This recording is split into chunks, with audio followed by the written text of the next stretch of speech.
Hi, I'm Calvin Morris from Elite Care Services, and this is Elite Care Conversations. Thank you for taking the time to show an interest in the interview processes for Elite Care Services and what we are trying to achieve. That is quite simple. All that we're trying to do is to make sure that the awareness and the stigma around the bad part of care, as it is seen via the media, is squashed, and that we can deliver good quality content, good interviews and great information from the people who work on the front line of the care industry in the care homes and nursing homes. I hope that you enjoy this podcast. Hi, I'm Calvin. Welcome back to Elite Care Conversations. I'm buzzing to be back in the studio for this one. I've got a really cool guest with me today. His name's Tom. He owns a really good service which I think is unique to care, something that everybody in the world needs to have done from time to time, usually every month. I think what he does and his business sounds amazing. And I'm going to pass over to him to tell us about it. So how are you doing today? You all right? I'm good, thanks, buddy. Good to be here. Yeah, good. Good. Thanks for coming down. I appreciate you've driven a long way today to come down, and that's kind of testament to yourself and what you do. And so let's get into it. Can you just tell me a bit about yourself and a bit about your business and how you got into it? Yeah, of course. So my name's Tom. I'm from Dementia Friendly Barbers. We've been running for about 4.5 years now. We started off in one care home, and we've grew to about 22 or 23 now. We originally started up by receiving a phone call whilst I was working at a barber shop in Birmingham City Centre off a local care home that asked if we wanted to go into the home, and I just said yeah, because my nan had dementia. It was a bit of a sensitive subject, so I thought I'd go in and provide a service for the day. After the first visit, they enjoyed it, I enjoyed it, and we decided to continue our services there on a monthly basis. That then snowballed into us going into a few more care homes, and it just sort of moved on from there, really. So I think it's really important that, in my opinion, the most successful businesses and the most successful business people usually have a personal aspect. So we talked just before we came on recording. So do you want to tell us a little bit more about your nan? Yeah. So my nan died. I might not get the age right, but she was in her 90s. She started to develop dementia and Alzheimer's when she was in her, I think she was about 86, 87. And I think she started to notice that she was getting it. She wasn't very well at all. Unfortunately, tried to take her life when she realised that she had dementia and she couldn't deal with it. That didn't work. However, then moving forward from then, she just got worse and worse. Couldn't remember who I was. I remember visiting hospital, and I turned up, and she just did not have a clue who I was. It was pretty horrendous, hard, really horrendous. Yeah. I do laugh a little bit about it at the end, because she was like, "Who's this handsome young man?" And not like she was trying to flirt with me. It was a bit weird, but at the same time, it was she. I didn't know if she was joking or if she was being serious. It took a bit of lightness towards the end, because she did like to crack a joke, but. So that affected me quite bad, affected my family quite bad. Of course. But as soon as, obviously, the opportunity arose to make a difference within care homes, I sort of took it. No, it's good. And I think that, we were talking about going to different care homes, and we'll talk about kind of, the way that you've structured this and your opportunity now to grow, and that you have the ability to take on more people. So just a little bit more about you. What did you do before you'd started your barber shop, and now your Dementia Friendly Barbers as well? So I was managing a barber shop in Birmingham City Centre when I was 21. That shop was called Barber. They're still going now. And I decided to leave the shop to pursue working within care homes, cutting hair, essentially. We only started off with 2 or 3 homes, but I just had more of a passion for doing something for people with dementia and looking after the elderly than working in a barber shop. I obviously still cut hair on the side after I left to keep myself going, but that was the key, is making sure that people in care were looked after, and the men were looked after, because men tend to get forgotten about in care homes. And I wanted to make sure that that wasn't the case. So I remember the first care home that we visited, there was a gentleman who was in his 90s, and he was in his bedroom for probably 2 years, never came downstairs, wasn't interested in coming downstairs, was very depressed. He didn't have severe dementia, but he had dementia. But he was told about a barber coming to the care home and saying that he could have a hot towel shave and a haircut. And he actually came downstairs to have a haircut and a hot towel shave, and that was the first thing that got him to leave his room. After having a few conversations with him, I actually realised that he was the person who set up the warehouse company, hair warehouse company, Aston and Fincher, and they're one of the biggest sort of warehouses for hairdressing supplies in the UK. So that was quite a cool little story. Coincidence. Yeah. And if it wasn't for, you know, his son actually helped me set up the business a little bit, because we got the first 10 barbering chairs that we put into care homes through Aston and Fincher at a discounted rate because of the fact we looked after his dad. So that was quite a nice little story behind it, really. Yeah, it's incredible the things we do day to day in our lives. Yeah.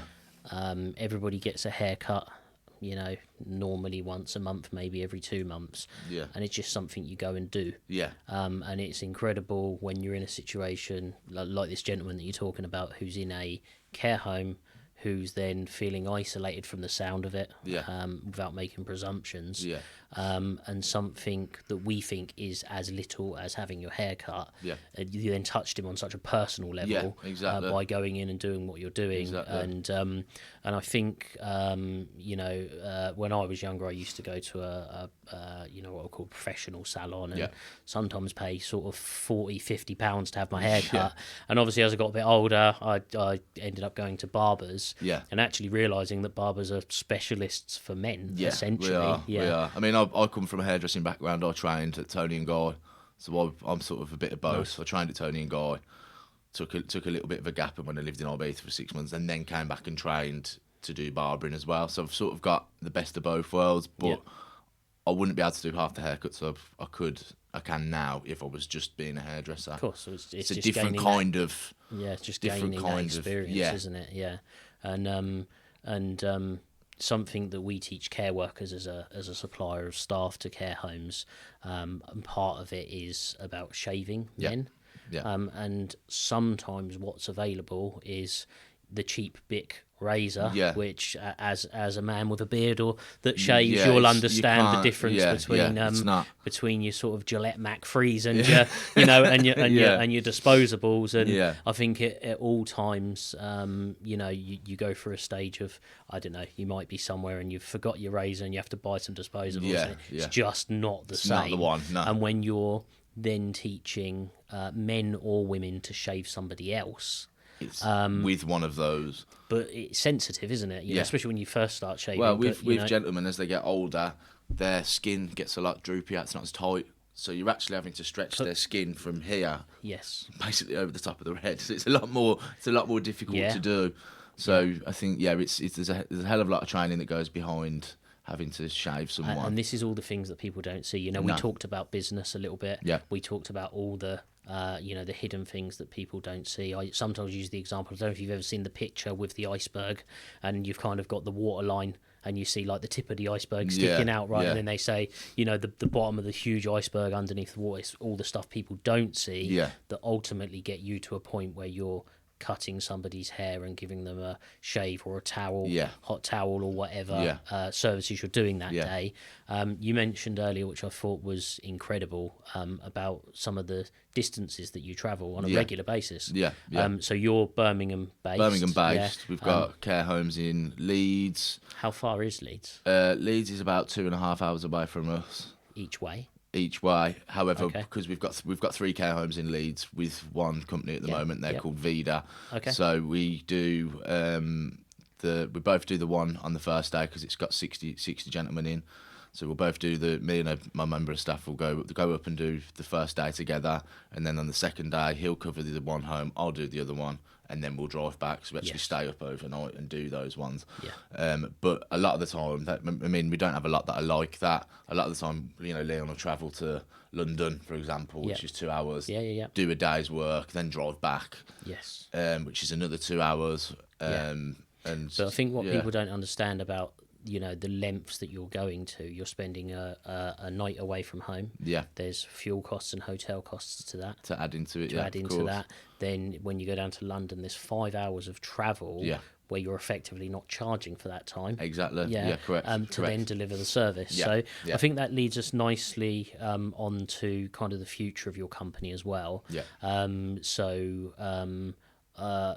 little bit of a presumption, but I guess that care homes around your area where Yeah. you are would be a good place that you're gonna. Is that what you're gonna do next? Are you gonna start approaching homes around the area? Yeah. So I think I'm going to take a little bit of a back step from cutting hair in my barber shop now. Yeah. Now we've got a team of 4 or 5 in there now, so I'm going to take a bit of a back step from that and focus on just going into care homes and introducing myself and just trying to get a feel for if they'd be interested in using our services and Yep.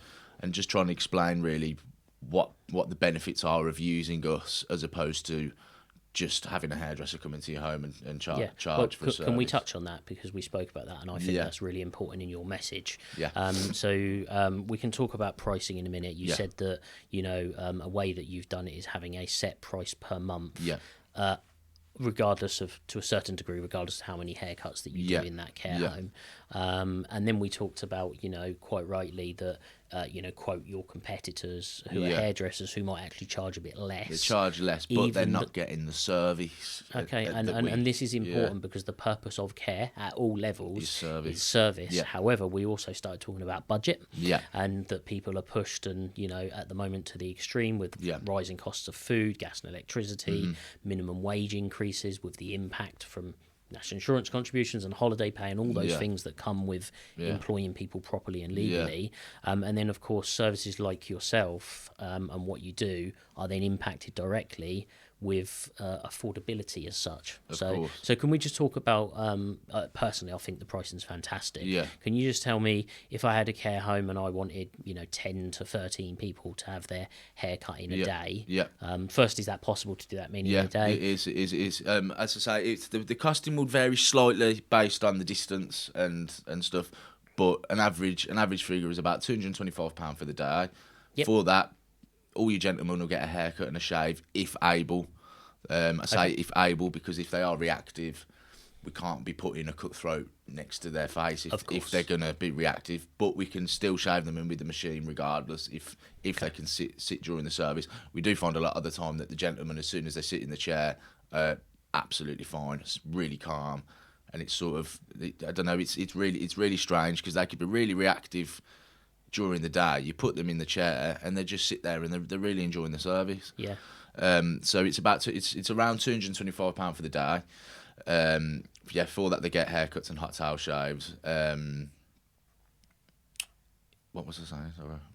I asked you the question about the amount that we were paying. Yeah. The amount that care home would pay. Yeah, so it was- you said about 225 up to about 13 people. Yeah, up to about 13 people. Sorry, I lost my train of thought. So yeah, it's about that. However, if you were paying for that amount of haircuts in a hair salon or a barber shop, Yeah. You're paying double for that. Absolutely. I charge between £20 and £35 for a haircut For an individual person coming through the door. through the door. So actually, I feel that you're providing a better service. Yeah. You're working remotely. Yeah. And actually, because they're paying for it essentially in bulk, Yeah. they're actually getting it for half the price. They are. 50% 50% off what they would be if they were paying in a barber shop. Absolutely. And, I mentioned to you earlier, there was another podcast I've done this week with Familiaro, which was a photo-based business. Yeah. Their service is amazing. Yeah. I actually literally Sounds signed up amazing. for it myself Yeah. for my family. Yeah. But it's not an essential service. And that's no disrespect to them. No. It's not something that if you don't have it, Yeah. you're not going to get by. No. We all have to have haircuts. Yeah. I'm not a beard kind of a guy. That's Yeah. why I'm a clean shaven sort of person, because it irritates me. Yeah. Obviously, you have a beard which needs maintaining. Yeah. You can't just leave it. No, you can't. And it's the same as And hair. you do find like a lot. It's like when we go into new care homes where hairdressers have been. No disrespect to hairdressers whatsoever. Yes. They're doing their job and they're looking after the people in the home. However, what you do find is the beards aren't as well kept. Yes. If they've attempted to shave them, there's hairs poking out everywhere because they don't know how to do it ingrowing properly. hairs and irritation. Exactly, and the haircuts aren't as they'd have had when they were younger. The gentleman would have had when they were younger, and I think it's a hell of a lot more. What's the word I'm looking for? Well, I think that you have a professional service, Yeah. and I think this comes back to my iceberg example. People don't understand what's gone into the years of training and experience. And all of our barbers are dementia friendly trained through our company. And that's what's so unique. Yeah. As well, you've had a personal experience of this. Yeah. You've then giving them training around dealing with somebody who potentially might have reactions due to their dementia and depending on that stage of dementia as well, and that's the reason we wanted to get you on. Really, I've not heard of somebody who's doing specifically what you do. No. I think you have scale there to provide a large area. Yeah. Certainly what we'll do is after this is posted, we'll push this out to local care homes in your area. Yeah. So I think it's a great service. That'd be great. I think your pricing is amazing as well. Yeah. So I guess for you, the ideal people that you'd want to reach if they were watching this podcast, who would that be? Would that be managers, care home owners? For me, I think we've gone down the management route, and as great as it is going through the managers, there's only so much they can do in regards to budgets and stuff. And I think what makes us expensive when you look at it from a management perspective is it comes out of the activities budget. I think for us, if we could get in touch with care home owners, we can then have discussions about how we could work better for the care home, because if they're using our service, they say it's included in the price. So say that a care home's charging a certain amount a week. If it's included in the price that the gentlemen get a haircut and a hot towel shave for what they're paying, they're going to get more gentlemen come to their home. They're going to fill their home up more. Yeah. So I think if it was not in the sort of activities budget, if it was laid out in a different way, so it's not affecting the activities that the homes are doing, that's why it'd be better for us to speak to care home owners as opposed to care home managers. And I think that I was just breaking it down in my head as you were talking. Then it's about £4.50 a week equivalent per person, based on the 13 people, and you do it once a month. Is once a month, that's all they need. I mean, some homes we do visit twice a month because they love us coming so much, and they're not as focused on the budget as such, because they are all inclusive homes. So we do visit some homes twice a month, but on average it's once a month. And I think this is important, just touching on the budget side of things, that all care homes, and as well as every single person living in this country right now, is being really put under pressure with the cost of being here, living, existing, feeding yourself. I've even seen some extreme stuff on Facebook where people are calculating how much electricity you're using to boil a kettle. And whilst crazy. That's a little bit funny in a way, that's how serious things are getting. Are at the moment. It's mad, isn't it? And trying to compare things that minuscule in the grand scheme of things.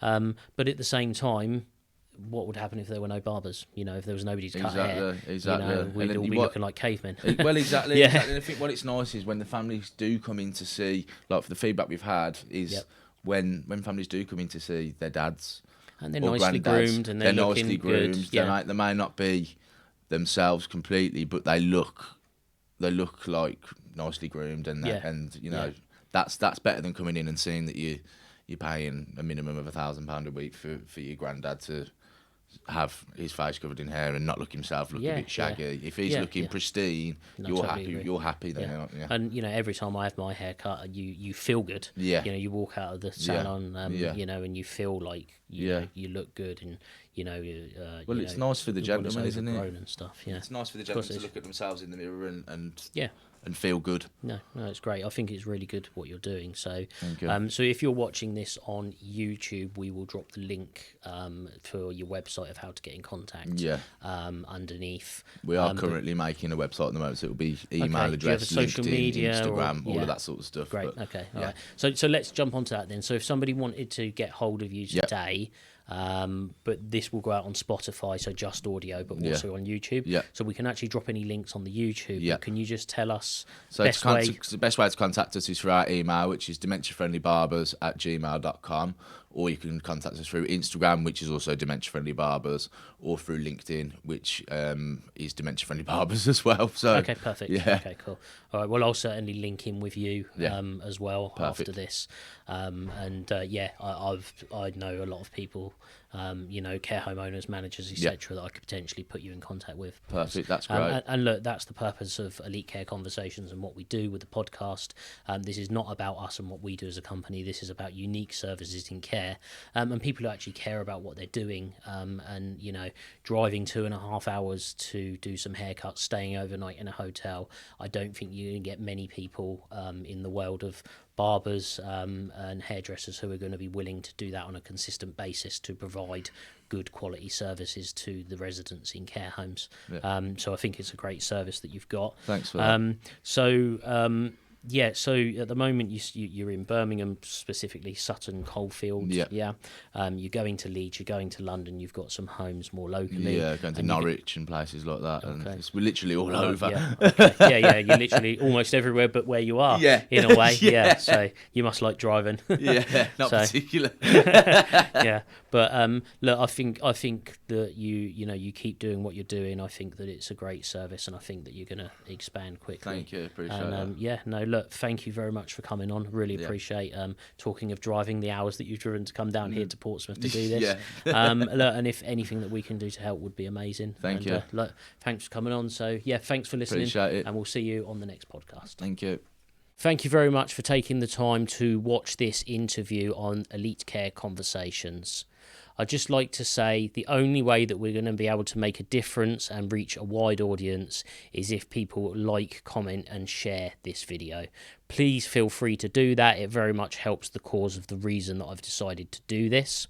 Also, if you enjoyed what we're doing, could you please give us a 5-star review either on Google or on Spotify or on YouTube or whichever platform it is that you are watching this on.